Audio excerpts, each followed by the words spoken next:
दीक्षाय नमः। गुरु ब्रह्मा गुरु विष्णु गुरुदेवो महेश्वरः गुरु साक्षात् परब्रह्म तस्मै श्री गुरवे नमः। वक्रतुंडं महाकायं सूर्यकोटि समप्रभं निर्विघ्नं कुरु मे देव सर्वकार्येषु सर्वदा। सर्वमंगलमांगल्ये शिवे सर्वार्थसाधिके शरण्ये त्र्यंबके देवी नारायणि नमोस्तुते। वागर्धाविव संपृक्तो वागर्धप्रतिपत्तये जगदपितरं वन्दे पार्वती परमेश्वरं। श्रुतिस्मृतिपुराणानाम् आलयं करुणालयं नमामि भगवत्पादशङ्करं लोकशङ्करं। సభాదేవతాభ్యో నమః. సరే, రామాయణంలో మనం అగస్త్య మహాముని దగ్గరికి వెళ్ళినట్టుగా మనం లాస్ట్ టైం చెప్పుకున్నప్పుడు అక్కడ ఆగింది. దాని కంటిన్యూషన్ వాళ్ళు చెప్పుకుందాం. అగస్త్యుడి యొక్క విశేషం చెప్పుకున్నాం కదా. ఆయన గొప్పతనం ఏంటి? వింధ్యాపర్వతం యొక్క గర్వం అణిచాడు అని చెప్పుకున్నాం. అంటే ఈ వింధ్యాపర్వతం ఎత్తు ఎదగడం అనే కాదు, దీనిలో ఒక లాజిక్ ఉంది. ఎవరైనా మనిషికి పేరు ప్రఖ్యాతలు వస్తే వచ్చేది ఏంటి? ఫస్ట్ డిఫాల్ట్గా వచ్చే నెగిటివ్ గర్వం. ఎవరైనా కొంచెం పేరు ప్రఖ్యాతలు, ఎవరైనా కొంచెం పొగిడారనుకోండి, మనకు ఫస్ట్ వచ్చేది గర్వం. గర్వం వచ్చిందంటే కొలాప్స్ స్టార్ట్ అయిపోతుంది. నేను కూడా ఒకప్పుడు కరెక్ట్ చేసేవాడిని, ఇప్పుడు చేయట్లేదని కాదు, ఇప్పుడు చేస్తున్నా. ఎవరైనా అడిగితే చెప్పడం, ఇది కరెక్ట్ ఇది రాంగ్ అవి ఇవి కరెక్ట్ చేస్తున్నా. ఇప్పుడు కొంచెం ఒక 2-3 మంత్స్ నుంచి ఎప్పుడైతే పీఠాలు గురువు గారు ఈ ప్రాసెస్ అంతా నా దగ్గర స్టార్ట్ అయిందో, నేను కూడా బయటికి వెళ్ళి మీలానే నేర్చుకుంటున్నా కదా, అన్నీ నేర్చుకుంటున్నా, మీకు చెప్తున్నాను. ఈ ప్రాసెస్లో నేను సెల్ఫ్ కరెక్షన్ అనేది స్టార్ట్ అయిపోయింది. ఇక అంతకుముందు మృగంలాగా ఉండేవాళ్ళం, ఇప్పుడు మనిషిలాగా అవ్వడం ప్రాసెస్ స్టార్ట్ అయ్యింది. మన అందరం చూడ్డానికి మనుషులాగా కనబడుతున్నాం, కానీ మనిషి లక్షణాలు ఉన్నాయా? లేవు. అందుకనే ఇంకోళ్ళు కరెక్ట్ చేసుకోమని చెప్పే ముందు ఫస్ట్ నేను కరెక్ట్ చేసుకోవడం స్టార్ట్ చేశా. ఇదొక గుడ్ సైన్, నా మీద నాకు ఒక కాన్ఫిడెన్స్. అలా చేయడం వల్ల ఏంటి అంటే తప్పులు చేయడం అనేది ఆగిపోతాయి. అర్థమైందా? రైలు పట్టాల మించి పడిపోయింది, ఎక్కిచ్చాం, ఇంకా మళ్ళీ పడే ఛాన్స్ ఉండదు. ఎందుకు? ఇంజన్ గురువు గారు కాబట్టి, మేము భోగి. ఇంతకుముందు ఇంజన్ నేనే కాబట్టి క్రాష్ అయినాయి, కింద పడ్డే, అవైనాయి ఇవన్నీ గురువుగారే. అందుకే సత్సంగ నౌక సాగిపోతుంది అందులో చుక్కాని శ్రీ నారసింహుడు అంటారు. నరసింహస్వామి మనకి దిక్కు అదే కదా. మాతా నృసింహశ్చ పితా నృసింహ భ్రాతా నృసింహశ్చ సఖా నృసింహ విద్యా నృసింహశ్చ ద్రవిణం నృసింహ లక్ష్మీ నృసింహశ్చ మమ దేహి కరావలంబం. ఇవన్నీ నేర్చుకుంటాం, చాలా పవర్ఫుల్ శ్లోకాలు ఉన్నాయి. అసలు మీ అందరికీ రావాలా?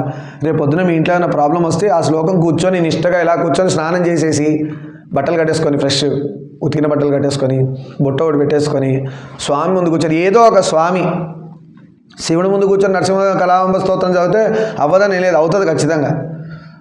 ఇప్పుడు రీసెంట్గా నాకు ఒకటి పని అవ్వాల్సింది, ఒకటి రీసెంట్గా ఒక పని 1 వీక్ బ్యాక్ ఒక పని అవ్వాలి. ఎట్లా అనుకున్నాను. నాకేమో బిజీ, ఎంత బిజీ అయిపోయిందంటే ఒక్కొక్కసారి ఈ పీఠంలో ఉన్న స్వామికి అభిషేకం చేయకుండా పోవాల్సి వచ్చే పరిస్థితి వస్తుంది. అప్పుడు ఏం చేస్తాను, ఒకప్పుడు నేనే అనేవాడిని. కాశీలో మేము ఒకసారి చూసా, ఒక ఆయన చెంబు నిండా మిల్క్ క్యాన్ ఉంటుంది కదా, ఆ క్యాన్ నిండా నీళ్లు పట్టుకొని ఇలా నీళ్లు ముంచి శివుని కూడా చూడట్లే. ఆ కాశీలో శివలింగాలు ఉంటాయి, శివక్షేత్రం చుట్టూ శివలింగాలు, చిన్న చిన్న శివలింగాలు, ప్రతిష్ఠ గుళ్ళు ఉంటాయి. మీరు ఎప్పుడైనా కాశీ ఎవరైనా వెళ్ళారా? అయ్యో పోవాలా, జీవితం పడిపోయే లోపల కాశీ ఒక్కసారన్నా ఆ పుణ్యస్థలంలో కాలు పెట్టి రావాలా. ఇవి పెట్టుకోండి గోల్స్, ఇవి ఒక డైరీ పెట్టుకోండి. ఈ పురాణం వినేసి ఏదో వదిలేసే కాడికి మనిషి జన్మ పోయి కుక్కో ఇంకేవో వస్తాయి. చాలా ఆప్షన్స్ ఉన్నాయి. 84 లక్షల జీవరాశులు మనిషిని తీసేస్తే ఎన్ని మిగిలినాయి? 83,99,999 ఆప్షన్స్ ఉన్నాయి మనకి కింద పడిపోవడానికి. ఎంత డేంజరు! కానీ ఎదగడానికి ఉన్న ఒకే ఒక ఆప్షన్, అది మనిషి జన్మే. అంటే మనకి ఎంత డేంజరస్గా నెగిటివ్ పాయింట్స్ ఎన్ని ఉన్నాయి ఇప్పుడు? 83 lakhs ఎంత? 83,99,900 chances are there to fall down probability ప్రకారం. Only 1 chance is there to rise high. గొప్పగా ఎదగడానికి ఒకటే ఛాన్స్ ఉంది, అది మనిషి జన్మ. దేవుడు ఇచ్చాడు మనకు లక్కీగా ఛాన్స్ చేసుకోమని. మనందరం బాగానే ఉన్నాం, మనం ఏం కింద పడిపోవట్లేదు. ఎందుకంటే కూర్చొని భగవద్గీత చదువుతున్నాం, భగవద్గీత పుస్తకం చేతిలో పట్టుకుంటున్నాం. సాక్షాత్ కృష్ణుడే భగవద్గీత అనుకున్నాం కదా. చేతిలో పుస్తకం లేదు, మన చేతిలో కృష్ణుడు ఉన్నాడు. ఎందుకు? కృష్ణుడుండి మనకు చెప్తున్నాడు. భగవద్గీత చదివేటప్పుడు ఒక లక్షణం ఉండాలి, నేను చదువుతున్నాను అన్నది చదవకూడదు భగవద్గీత. అర్థమైందా? అలా చూస్తున్నప్పుడు పార్థాయ ప్రతిబోధితాం అని గురువుగారు కృష్ణ భగవానుడు మనకు చెప్తే, మనం చదవడప్పుడే స్వామి చెప్తున్నాడు, మనం రిసైడ్ చేస్తున్నాం. స్వామి మీరు చెప్పారు కదా, నేను మళ్ళీ తిరిగి చెప్తున్నాను. సో మీరు గురువుగారు, నేను స్టూడెంట్ అనే ఉద్దేశంలో చదవాలి భగవద్గీత. భగవద్గీత కాదు ఏదైనా అంతే. రామాయణం చెప్పినా కూడా నేను చదువుతుంటే వాల్మీకి భగవంతుడు నాకు చెప్తే నేను మీకు చెప్పినట్టు, మీరు వినేటప్పుడు ఇక్కడ వాల్మీకి కూర్చున్నాడని మీరు అనుకుంటారు. మీరు ఇంకోళ్ళకి చెప్పేటప్పుడు మీరు వాల్మీకి అవుతారు, వాడు వినేవాడు అవుతాడు. చెప్పేవాడు వాల్మీకి అవుతున్నాడు, గుర్తుపెట్టుకోండి. చెప్పేవాడు వాల్మీకి అవుతున్నాడు, వినేవాడు వాల్మీకిగా మారుతాడు. చెప్పగా చెప్పగా వినగా వినగా. ఇప్పుడు వచ్చారు ఇందాక అన్నయ్యలో, మీరు ఇంకా చేయండి సార్, ఇంకా చేయండి, మేము ఫుల్ సపోర్ట్ ఉంటాం, మేము అసలు చాలా గ్యాప్ ఇచ్చేసాం, వస్తాం అంటున్నారు. అండ్ సంతోషం ఏంటంటే శనివారం హనుమాన్ చాలీసాది ఫిక్స్ అయిపోయింది. నేమ్స్ అన్నీ కూడా ఎవరెవరు అనుకున్నారో అందరూ ఇచ్చేసేయండి. నెలకు ఒక్కటి పెట్టుకుందాం. Weekly once is becoming too heavy. ఎందుకంటే ఎగ్జామ్స్ టైం, పిల్లల భవిష్యత్తు చూసుకోవాలా. పేరెంట్స్ ఏంటంటే వారానికి ఒక సినిమా పోతానో ఓకే అనేవాళ్ళు ఉన్నారు, కానీ వారానికి ఒకసారి హనుమాన్ చాలీసా పోతా అంటే టెన్షన్ పడతారు. ఇంకా వాళ్ళు డెవలప్ అవ్వాలి కదా, దాన్ని కూడా మన హనుమంతుల వారికి రిక్వెస్ట్ చేసుకోవాలి. స్వామి, మా అమ్మ నాన్న దేవుడి కార్యక్రమాలకి, భగవంతుడి కార్యక్రమాలకి, ధర్మమైన కార్యక్రమాలకి ఒప్పుకునేటట్టు చూడు స్వామి అని కూడా మన ప్రేయర్లో రిక్వెస్ట్ చేసుకోవాలి. ఒప్పుకునే పేరెంట్స్ ధన్యులు. వాళ్ళు ఆల్రెడీ ఆ మైండ్ సెట్ మనకంటే గొప్పగా ఉంది కాబట్టి వాళ్ళు ఒప్పుకుంటారు. వెయ్యి చేయరా హనుమాన్ చాలీసా, ఇంట్లో కూర్చుని ఏం చేస్తారో గంటసేపు ఓ వెళ్ళి చెయ్యి అనే పేరెంట్స్ ఉన్నారు చూసారా, వాళ్ళ కాళ్ళ మీద దండం పెట్టేయచ్చు.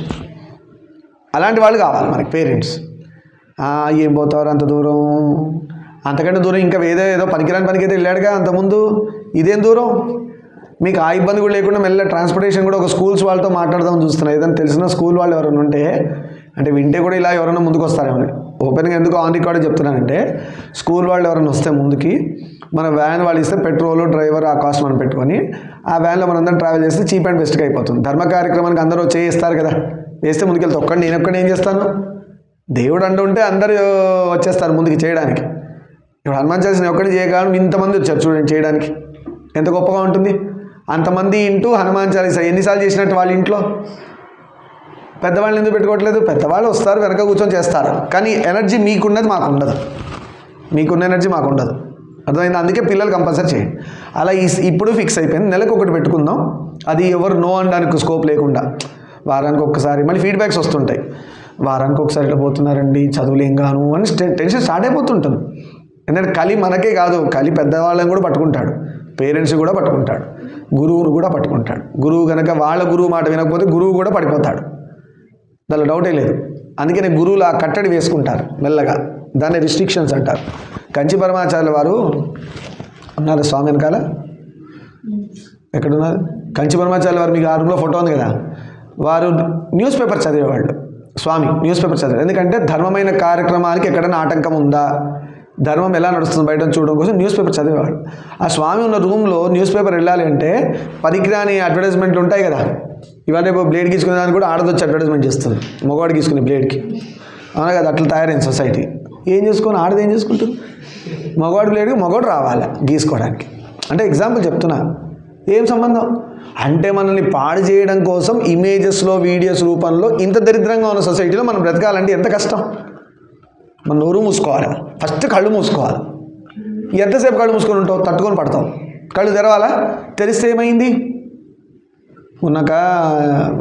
నాకు చాలామంది వీడియోస్ పంపిస్తుంటారు. ఒక ఆవిడ చెప్తున్నారు, మన ధర్మం పడేయడం కోసం వెస్టర్నైజ్డ్ కల్చర్ ఎంత దారుణంగా ఉందంటే, పిల్లల స్కూల్స్ దగ్గర దిక్కుమాల ఫోటోల సినిమాలు అతికించండి, ఇవి ఆర్డర్స్. పిల్లలు చూసి పాడైపోవడానికి, డైవర్ట్ అవ్వడానికి. అంటే మీ జనరేషన్ని పడేస్తే చాలు, ఇండియా పడిపోతుంది. అందుకు కదా నేను కష్టపడేది, గురువులు కష్టపడేది, మాకు చెప్పి గురువుగారు చేయించమన్న రీజన్ అదే.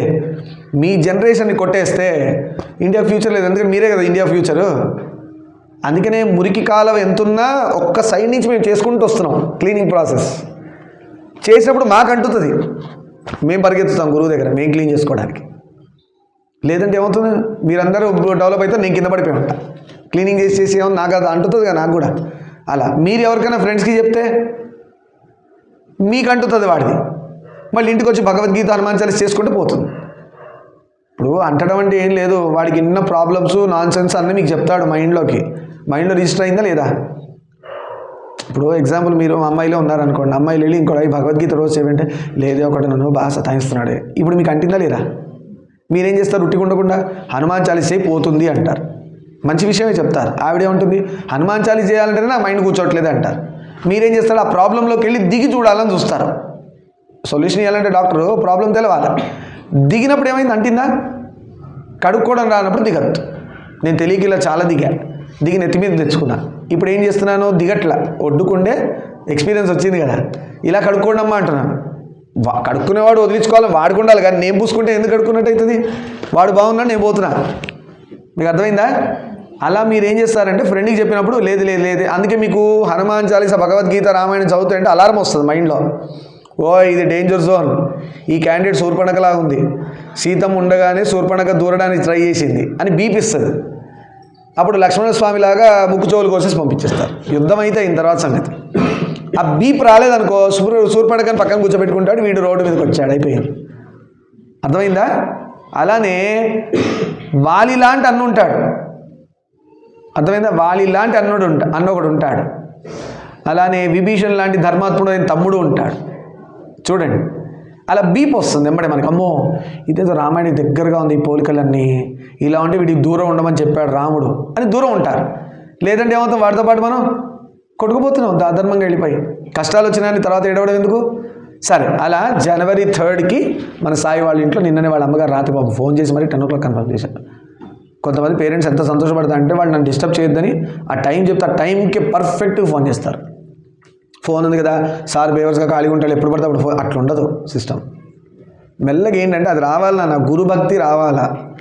అంటే నన్ను పూజించమనో నాకు రెస్పెక్ట్ ఇవ్వమని కాదు. ఇక్కడ ఎవడన్నా కూర్చోండి, రేపు పొద్దున మీరు రామాయణం చెప్తున్నారు, గొప్పవాళ్ళు పెద్దవాళ్ళు అయిపోయారు, నేను వచ్చాను వినడానికి, మీరు గురువు అయి ఉంటారు, నేను ఖచ్చితంగా అక్కడ కూర్చొని వినాలి. ఆ టైంకి మీకు తోచింది అనుకో, అయ్యో మా గురుగారు వచ్చారు అని మీకు తోచింది అనుకోండి బుద్ధికి, ఎంబడే మీరు లేచి ఏం చేస్తాను, గురుగారు పక్కన చేసి కూర్చోబెట్టి, గురుగారు మీరు ఇక్కడ కూర్చొని మీ ముందు నేను చెప్తా అంటారు.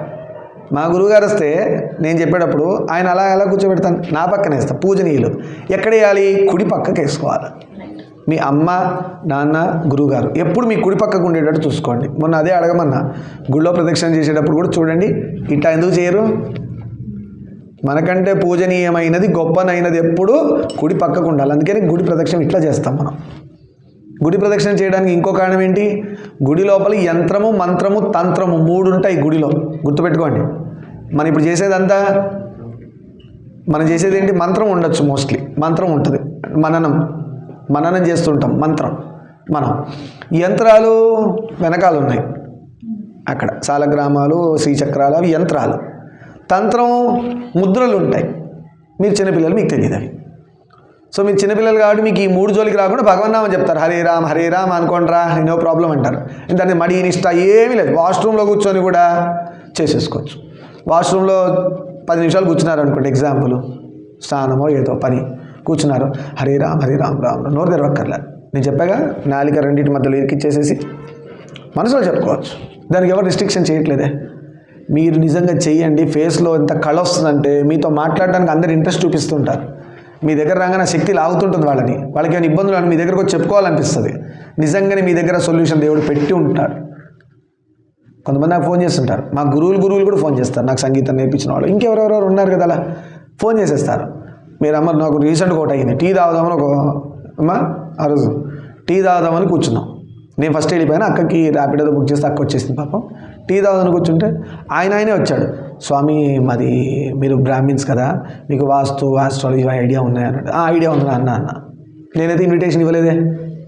మీ అందరికీ నేను చెప్పా వినండి అని, అంతేగాని కంపల్సరీ కాళ్ళీర కొడతా కూర్చోకపోతే అనేది ఎవరు అనట్లేదు కదా, మీరే కూర్చుంటున్నారు. చెప్పా ధర్మం అని. మరి మీకు ఆ ఇంట్రెస్ట్ ఉంది కదా లోపల. ఆయన అడిగాడు, ఎంబడే టకటక సలహాలు ఇచ్చారు. ఆ రూట్ పోయినప్పుడల్లా ఫోన్ ఏదో వచ్చి, స్వామి ఇటు వచ్చినప్పుడు ఒకసారి వచ్చిపోండి అంటాడు. చేస్తున్నాడు, చెప్పింది చేస్తున్నాడు, అప్డేట్ చేస్తున్నాడు, నాకు అప్డేట్ చేస్తున్నాడు. ఆయన ఎవరో నేనెవరో మాట సాయం చేసి వస్తున్నా. పోన్లే, అట్లన్నా ధర్మం వైపు తిరుగుతాడు కదా. మరి రూపాయి వద్దు, ధర్మం వైపు తిరగడం మన బాధ్యత, గురుగారు ఇచ్చింది. అలా ఇప్పుడు చూడండి, అందుకే అంట మీ జనరేషన్ చాలా ఇంపార్టెంట్. మీ జనరేషన్ వెస్టర్నైజ్డ్ ఉంటే ఉన్నారు, కానీ ధర్మం వదలద్దు. ధర్మం వదలకుండా మీరు ఏమైనా చేయండి, మీరు పడరు అని చెప్పుకున్నాం. సరే, అలా మళ్ళీ నెక్స్ట్ జనవరి 3 new year first ribbon cutting మన సాయి వాళ్ళ ఇంట్లోనే ఉంటుంది. ఇప్పుడు టైమింగ్స్ మనకు తెలుసు కదా, మనం 5 అనుకున్నాం కానీ 6:30 అనుకుంటున్నాం. 6:30 షార్ప్ స్టార్ట్ చేసి 8 క్లోజ్ చేసేద్దాం. అర్థమైందా? రాగలిగిన వాళ్ళు నేమ్స్ ముందే ఇవ్వండి. Every Thursday names have to be given. Thursday కల్లా నేమ్స్ ఫైనలైజ్ అయిపోవాలి, ఎవరు వస్తున్నారు. అది వాళ్ళకి ఫ్రైడే ఇస్తే వాళ్ళు కొనుక్కోవాలా, రెడీ చేసుకోవాలి కదా, అరేంజ్మెంట్ కోసం. మంత్లీ వన్స్, మిగతా 3 సార్లు ఇక్కడే ఉంటుంది. మిగతా 3 సార్లు మన పీఠంలోనే పెట్టుకుందాం. లేదు ఛాన్స్ ఉంది, అందరికి స్కోప్ ఉందనుకోండి, వెళ్ళొచ్చు. అందరితో డిస్కస్ చేసి మీటింగ్ పెట్టుకుంటాం కదా, పెట్టుకొని మనం మీటింగ్లో అందరూ ఓకే అన్నారు అనుకోండి, ఒకటి బయట పెట్టుకుందాం. లేదు ఎగ్జామ్స్ ఉన్నాయి, కొంచెం కష్టంగా ఉంది, డౌట్ఫుల్గా ఉంది వెళ్ళడానికి అన్నారు అనుకోండి, అనేవాళ్ళైతే మీరు పెట్టేయండి సార్, వచ్చిన వాళ్ళు వస్తారంటున్నారు. ఎవ్రీ సాటర్డే మీరు పెట్టేయండి, వచ్చేవాళ్ళు వస్తారంటున్నారు. ఎందుకంటే టైము పీక్లోకి వచ్చేస్తున్నాం మేము ఇప్పుడు 43 కదా. ఇంకా కూడా మేము ఎక్స్క్యూజులు పెట్టుకుంటే మీకంటే ఆఫ్టర్ ఆల్ 15, 14 మీకు చాలా లైఫ్ 18, 21 కూడా ఉన్నారు. మీకు చాలా ఉంది స్కోప్, 30 years స్కోప్ ఉంది, మీరు ఎప్పుడైనా చేసుకుంటారు. మాకు అది కాదు కదా పరిస్థితి. మీ ఇటు వచ్చేసాం. మా ఫ్రెండ్స్లో వాడు పోయాడు వీడు పోయాడు అన్నప్పుడల్లా మాకు గుండె గుబేలమంటుంది. అమ్మ ఎప్పుడు బెల్ కొడతారు, ఎప్పుడు పిలుస్తారా? అవునా కాదా? మాకు దగ్గరలో 50 years వాడు 50 years వాడు మాయమైపోయాడు, నిన్ను ఉన్నాడు వాళ్ళు లేడంటే మాకేమనిపిస్తుంది? ఇంకెప్పుడు మారుతుందిరా బుద్ధి, ఇంకా కూడా యూట్యూబ్లో ఛానల్లో అప్లోడ్ చేసుకుంటూ ఇంకా కూడా పిల్లల్ని నేర్పించుకుంటూ. ఒక్కొక్కసారి నాకే అనిపిస్తుంది, నిన్న రాత్రి నాకు అదే అనిపించింది, యూట్యూబ్ వద్దు ఏమవుతుంది చల్ అని తీసేసి ఈ రికార్డింగ్లో వద్దు ఏమొద్దు, నాకు నేను హాయి కూర్చొని ఆత్మ సాధన అలా కూర్చొని రాత్రిపూట 1 గంట 2 గంటలు నన్ను నేను వెతుక్కోవడం మానేసి బయటంతా ఏం చేస్తున్నాం? కాకపోతే ఇది కూడా చేయాలి, ధర్మం కదా. గురుగారు చెప్పిన మాట నేను పక్కన పెడితే ఏమవుతుంది? ఇది రాదు అది రాదు. అందుకే నేను ఫిక్స్ అయింది ఏంటంటే ధర్మ ప్రచారం చేసి ఇచ్చేద్దాం. నాకంటూ ఒక టైం ఆత్మ సాధన చెప్పాక ఎట్లా చేసుకోవాలా, నేను నా ఆత్మ ఏంది, నన్ను నేను ఎలా ఉద్ధరించుకోవాలా, ఇది నేను రీసెర్చ్ స్టార్ట్ చేస్తాను. చేసేసి ఆల్రెడీ. దానివల్ల ఏమవుతుంది? మనని మనం డెవలప్ చేసుకుంటున్నాం, ప్రపంచాన్ని డెవలప్. అలాంటి వాడంట కృష్ణుడికి ఇష్టమైన వాడు. భగవద్గీతలు అదే అంటున్నాడు, ఎక్కువ సుఖం వచ్చినా ఎగిరి పడకుండా, ఎక్కువ కష్టం వచ్చినా దిగులు పడి చిన్న వాడికి ఏడుస్తే ఇంకా పెద్ద వస్తే చచ్చిపోతాం మనం కదా. ఎందుకట్లా చిన్న వాడికి ఏడుస్తారా? అలవాటు పోయింది కదా. అమ్మయ్య పోన్లే ఒక్కటి చేసాం మంచి పని, చదువు ఎక్కడన్నా వస్తుంది. ఒక కష్టమైన పని మనం చేయగలిగాం, ఆ అమ్మాయిని మానిపించాం మొత్తానికి. ఇప్పుడు అంత జాయిన్ అయిన అంత ఇంపాక్ట్ ఏం లేదు, ఇప్పుడు సిమ్టమ్స్ పోయినాయి. సరే రామాయణంలోకి వచ్చేద్దాం. శుభం. శ్రీరాముని రాకను గమనించిన అగస్త్యుడు శిష్య సమేతంగా ఎదురు వెళ్ళాడు. అదే స్వామి దగ్గర ఎందుకంటే ఎందుకు అది ఎగ్జాంపుల్ చెప్తున్నానంటే అంత రిస్ట్రిక్షన్ పెట్టుకుంటున్నారు గురువులే. ఎందుకంటే లేనిపోని వంటినే అనుకో గురువు పడిపోతాడు. ఆల్ ఆర్ వెల్కమ్ అని పెట్టట్లేదు ఇప్పుడు బోర్డు. అంతకుముందు ఆల్ ఆర్ వెల్కమ్ ఉండేది, ఇప్పుడు ఓన్లీ రామభక్త సార్ వెల్కమ్. ఎందుకంటే నేను safe first. All are welcome అంటే ఏమవుతుంది? दल हवा आता सब कुछ आता, उसमें दवा भी आता बाद में हवा के साथ. రోగం వస్తుంది కదా, దవా వేసుకోవాలి హవా వస్తే. అందుకే రిస్క్ వద్దు, ప్లస్ వద్దు మైనస్ వద్దు ఇంటూ వద్దు ఏమొద్దు. నేను ఒకటి ఇట్లా స్టడీ చేసేస్తున్నాను, బొట్టు లేదా వాడికి వద్ద అండం, వాడికి నాకు సంబంధం లేదు. రామకోట రాయట్లేదా? ఇప్పుడు అన్నయ్యవాళ్ళు అక్క ముందే అన్నాను, అన్నయ్యవాళ్ళు ఇద్దరు బొట్టు లేదు, కింద పోయి చెప్పా బొట్టు లేని వాళ్ళతో మాట్లాడట్లేదు రా అని చెప్పా. అంటే అక్కడే ఇండికేషన్ నెగిటివ్. మీరు చాలా ఈజీ పట్టచ్చు. ధర్మంలో లేని వాడు మీ దగ్గరకు వస్తాడంటే మీకు అలారం వెళ్ళిపోవాలి, ఇట్లా డంగ్ డంగ్ డంగ్ అంబులెన్స్ వచ్చినట్టు, నీకు తొందరలో మూడిందిరా అని. అంత దారుణంగా ఉంది సొసైటీ బయట. అంటే వాడు తేడాగా ఉన్నాడు కాబట్టే వాడు అలా ఉన్నాడు, ధర్మంగా లేడంటే తేడా అనే కదా రావణాసురుడు అని అర్థం. రావణాసురుడు తెచ్చి పక్కన పెట్టుకుంటాడు ఎవడన్నా? సీతమ్మను పట్టుకొచ్చాడు కదా, తెచ్చిపెట్టుకుంటారా? వాలిని తెచ్చిపెట్టుకుంటారా? ఏం చేశాడు? వాలి తమ్ముడు భార్యను తెచ్చిపెట్టుకున్నాడు. రావణాసురుడు ఏం చేశాడు? అన్నలాంటి రాముడి భార్యను తెచ్చిపెట్టుకున్నాడు. అర్థమవుతుందా? శూర్పణఖ ఏం చేసింది? శూర్పణఖ లాంటి ఫ్రెండ్ ఉందనుకో పక్కన ఏం చేస్తుంది? మీ మొగుడికి వేసేస్తుంది. అవునా కాదా? ఆడపిల్లల గురించి మాట్లాడుతున్నా, మీకు అర్థమవుతుందా? అందుకు రామాయణం ఆ బీప్ సౌండ్ వస్తుంది ఎంబడే, రామాయణం జాగ్రత్తగా వినాలా. గర్వం వస్తుంది ఎంబడి అగస్త్యమాముని గుర్తొస్తాడు. వామ్మో అగస్త్యమాముని లాంటి గురువు ఉంటాడు. ఇలా ఇలా ఇలా ఇలా ఇలా లేచిపోకూడదు. ఎంత హనుమంతుడు దండకం చదివినా, హనుమంతుడు ఎంత పవర్ఫుల్ అయినా లంఘనం చేసేటప్పుడు, సముద్ర లంఘనం చేశారు కదా ఆయన, చేసేటప్పుడు సైజ్ పెంచేటప్పుడు కూడా ఆయన ఫస్ట్ అందరికీ దండాలు పెట్టాడు. మీరు చూడండి ఎంత పెద్దగా నల్లే ఆయన. ఫస్ట్ వాయుదేవుడికి పెట్టాడు, తండ్రికి, తన గురువులైన సూర్యదేవుడికి పెట్టాడు నమస్కారాలు. అక్కడున్న వానర ప్రముఖులకు పెట్టాడు. అందరిలో ఆత్మను చూస్తాడు కాబట్టి వానరులందరికీ పెట్టాడు. దిక్పాలకులకు పెట్టాడు, చుట్టూ తిరిగిలా పంచభూతాలకు పెట్టాడు. ఇంద్రుడికి పెట్టాడు. ఇంద్రుడు ఏం చేయలేడు నిజంగా చెప్పాలంటే, హనుమంతుడే ఈశ్వరాంశ. ఇంద్రుడు ఏం చేయగలడు? అయినా ఆ పదవి, దేవతల రాజు ఇంద్రుడు పదవి, దాని గౌరవనీయం, నేనే ఫాలో అవ్వకపోతే ఇంకెట్లా ఫాలో అవుతాడు అనుకుని ఇంద్రుడికి దండం పెట్టాడు. అర్థమవుతుందా? అది రావాలా. ఎంత ఎదిగినా ఉతకడం అంటారు చూడు, అది రావాలి. ఇది హనుమంతుల్లో నేర్చుకుంటాం. అందుకు కదా హనుమాన్ చాలీస మనం పట్టుకొని ఏంటంటే, హనుమాన్ చాలీస కనుక మీ బుద్ధిలో నోటికి వచ్చిందనుకోండి, వాడంత డిసిప్లిన్ ఫెలో ఇంకోటి ఉన్నాడు. He is the highest discipline candidate. రాసి చేసిలా. చిన్నప్పుడు మేము మా మామయ్య వస్తాడని భయానికి 108 సార్లు కూర్చొని చేశాడు, 108 times. మెల్లగా అది ప్రాక్టీస్ చేయండి. ఫస్ట్ మీకు నోటికి రావాలి. ఫస్ట్ టార్గెట్ అది హనుమాన్ చాలీసా. నెక్స్ట్ మెల్లగా 3 times పెట్టుకోండి. 1 sittingలో నేను హనుమాన్ చాలీసా 3 times. శ్రీ గురుభ్యో నమః గణాధ్యక్ష నమః గురు బ్రహ్మ గురు విష్ణు గురుదేవ మహేశ్వర అని పెట్టుకొని శ్రీ గురు చరణ సరోజర అట్లా స్టార్ట్ చేసేసుకొని, అర్థమైందా? 3 times మెల్లగా దాన్ని 5 చేయండి. ఒకే ఆసనంలో ఇలా కూర్చొని స్టిఫ్గా. సేమ్ ఆంజనేయ స్వామి కూర్చోడు అనుకోండి, మీరు కూర్చున్నారు అనుకోవద్దు. ఆంజనేయ స్వామి కూర్చున్నాడు. ఎలా కూర్చున్నాడు? అలా పెట్టుకొని నొప్పి పడుతూ ఆవలిస్తూ శ్రీరామ్ అట్టుంటాడా? అట్టుంటాడు. రామభక్తుడు హనుమంతుడు ఎలా ఉంటాడో అది మాకు ఆ పూనకం రావాలా. మనలో హనుమంతుడు పూనాడు అనుకోండి, ఎలా ఉంటాడు? ఇట్లా స్ట్రాంగ్ అయిపోతాం. అంటారు, స్ట్రాంగ్ అవుతారు. అవి ఎలా అంటాడు? శ్రీ ఆంజనేయం ప్రసన్నాంజనేయం ప్రభా దివ్యకాయం. ఎలా వస్తుంది అది? ఆ ట్యూన్ ఎలా ఉంటుంది? దండకం నేర్పిస్తారు తర్వాత మీరు, చాలా బాగుంటుంది దండకం. అర్థమైందా? దండకం నేర్చుకోండి. హనుమాన్ చాలీస్ ఫస్ట్ వస్తే దండకం నెక్స్ట్ లెవెల్. దాని తర్వాత హనుమాన్ బడబానుల స్తోత్రం, అది ఇంకా లెవెల్. ఆంజనేయ స్వామి దానిలో డైరెక్ట్ PhD చేయడం ఫ్యూజ్ కొట్టేస్తుంది. PhD దగ్గర పోతే మెల్లగా. హనుమాన్ చాలీస్ నోటికి వచ్చిన వాళ్ళు ఎంతమంది? 75%. Very good. 50% వచ్చిన వాళ్ళు నైస్. 25% వచ్చిన వాళ్ళు 25. ఓకే, మెల్లగా స్పీడప్ చేయండి. ఇవాళ రేపు హాలిడేస్, మన అదృష్టం చూడండి. ఎల్లుండి ప్రోగ్రామ్కి దేవుడు 2 హాలిడేస్ ఇచ్చాడు. హల్లెలూయా అనుకుంటా. అర్థమైందా? దాన్ని మీరు ఏం చేస్తారు? మన అదృష్టం అనుకొని స్వామి థ్యాంక్స్, జీసస్కి కూడా ఒక థ్యాంక్స్ చెప్పి హనుమాన్ చాలీసా నేర్చేసుకోండి. ఆయన వల్లే మనకు 2 హాలిడేస్ వచ్చినాయి హనుమాన్ చాలీసా ప్రాక్టీస్ కోసం. బాగా ప్రాక్టీస్ చేసి ఎల్లుండికి రెడీ అయిపోండి. సరే, రామాయణంలోకి వద్దాం. శ్రీరాముడి రాకని గమనించిన అలా, అందుకే గురువులు ఇందాక అక్క చెప్పినట్టు కట్టడి వేసుకుంటారు. ఈ అట్రాక్షన్స్కి కూడా, బయట డిస్ట్రాక్షన్స్కి కూడా కట్టడి, కలి. ఆ పేపర్ మీద, స్వామి దగ్గరికి వచ్చే పేపర్ మీద అప్పట్లో కూడా ఆ దరిద్రం ఉంది కదా, బ్లేడ్కో దానికో ఆడవాళ్ళ ఫోటోలు ఉండి ఇట్లా పట్టుకొని ఎట్లా నాకు తెలియదు ఎట్లా పట్టుకుంటారో, దాని మీద శిష్యులు ప్లెయిన్ పేపర్ అతికిస్తారు. న్యూస్ పేపర్ మొత్తం అంతా ప్లెయిన్ పేపర్లు అతికించి ఓన్లీ ధర్మం ఆర్టికల్ ఉంటుంది కదా, పలానా టీటీడీ గుడిలో గోవిందుడి కళ్యాణం జరిగింది, ఆ ఒక్క ఆర్టికల్ కనబడితే మీతో అంతా తెల్ల పేపర్ అతికిస్తారు శిష్యులు. అలా చెప్పారు స్వామి అలా చెప్పారు. నాయనా నా దగ్గర వచ్చే పేపర్ని ఇలా పంపాడు. ఒకసారి అలానే తెలియకుండా పంపించారు లోపలికి. ఫుల్ క్లాస్ స్పీకర్ అందరినీ శిష్యులు పిలిచి. అంటే సన్యాసులు గురు దీక్ష, సన్యాసులు వదిలేయండి, గురు దీక్ష సన్యాసికి కాదు, అది గురు దీక్ష. అలా ఉండాలి. అంటే నాన్ సెన్స్ గురువే చూస్తే, నాన్ సెన్స్ గురువే చేస్తే ఇంకా శిష్యుల పని ఏం కాను, లోకల్ పని ఏం కాను. అర్థమైందా? తప్పులు గురువుల వల్ల కూడా జరుగుతాయి, కానీ అది కనుక్కొని దాన్ని ప్రాయశ్చిత్తం చేసుకొని మళ్ళీ గురువుగా నిలబడ్డాం కదా, గురువు లక్షణం. అందుకని అది అలా గోల్లో ఉంటే కష్టం కదా.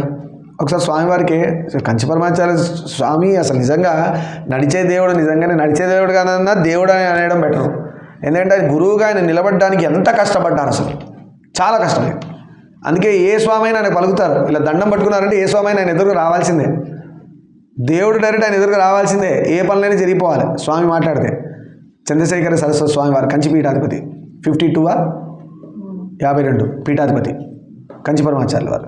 కాంచీపురం వెళ్ళండి, చూడండి స్వామివారి పీఠంలో. స్కందగిరి వెళ్ళండి, అక్కడ స్వామివారి విగ్రహం ఉంటుంది, మూర్తి ఉంటుంది.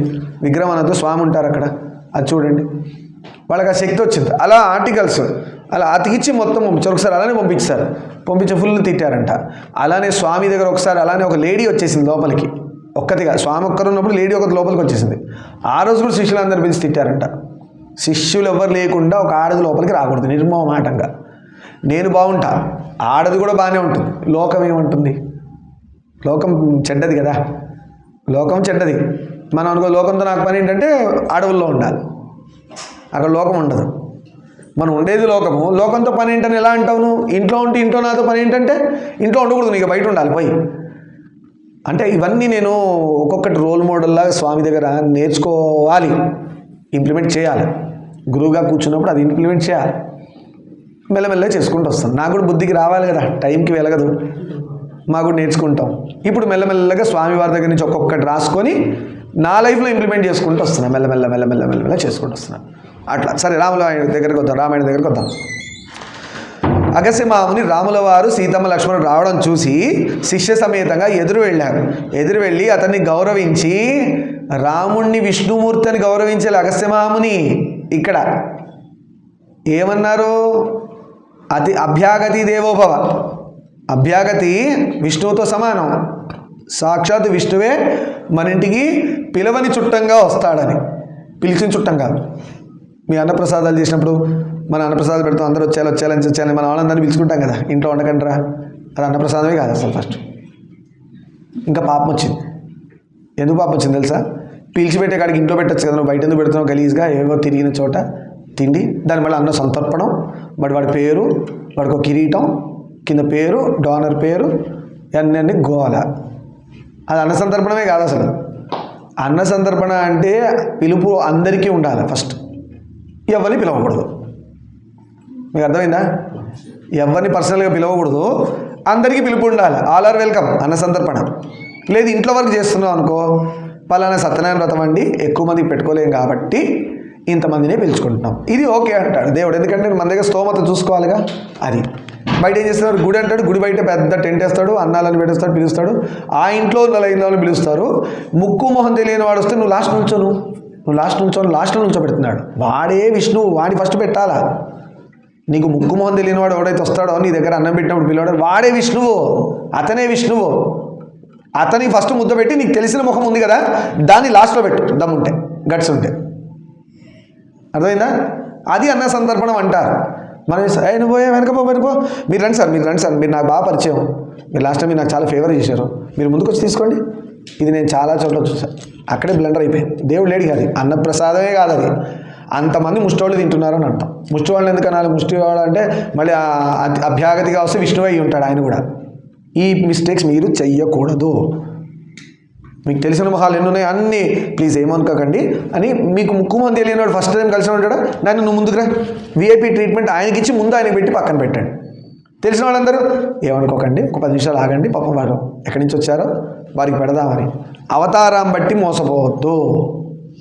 బిచ్చగాళ్ళలానే ఉండొచ్చు విష్ణువు, అట్లే వస్తాడు భగవంతుడు టెస్ట్ చేయడానికి. వీడు అందరికీ పెట్టాడా, వీళ్ళ తెలిసిన వాళ్ళకే పెడుతున్నాడా అనేది చూస్తాడు. తెలిసిన వాళ్ళు పెట్టాడంటే ఏమంటారు? దాన్ని బిజినెస్ అంటారు. అన్నం పెట్టలేవాడు, బిజినెస్ చేశాడు అన్నం పేరు మీద. ఏమంటాడు? ఈసారి ముందు పిలిచి నేను నీకు అన్నం పెట్టాను కాబట్టి నువ్వు ఏ గుళ్ళో మేనేజర్గా చేస్తున్నావో ఆ గుళ్ళో నేను దర్శనానికి వస్తే నువ్వు నన్ను గుర్తుపట్టి నన్ను లైన్లో ముందు పెట్టు. ఇంతేగా, ప్యూర్ బిజినెస్. అంతే. ఇదే మనం చేస్తున్నాం. గుళ్ళో కూడా వెళ్ళి ఏం చేస్తారు? దేవుడి కంటే ముందు పూజారికి ఇట్లా అంటారు, ఏమైనా ఫేవర్ చేస్తారు. పూజారికి చేయొద్దు అన్నట్లే, పూజారికి చెయ్యాలి. కానీ పూజారికి మించిన భగవంతుడు ఒకడు ఉన్నాడు కదా. అవునా కదా? పూజారికి మించిన భగవంతుడు ఉన్నాడు. పూజారి ఒప్పుకోకపోతే భగవంతుడు ప్రసాదం ఇయ్యడు అంటాడు. అది కరెక్టే. పూజారి కంట్రోల్లో ఉంటాడు భగవంతుడు. గుడిలో వెళ్తే పూజారి కంట్రోల్లో భగవంతుడు ఉంటాడు. నిర్మోమాటంగా చెప్పాలి. అందుకే పూజారికి దక్షిణ తాంబూలాలు ఇచ్చి సంతోషపరిచి దేవుడి వైపు తిరగండి. పూజారిని నిందించక్కర్లా.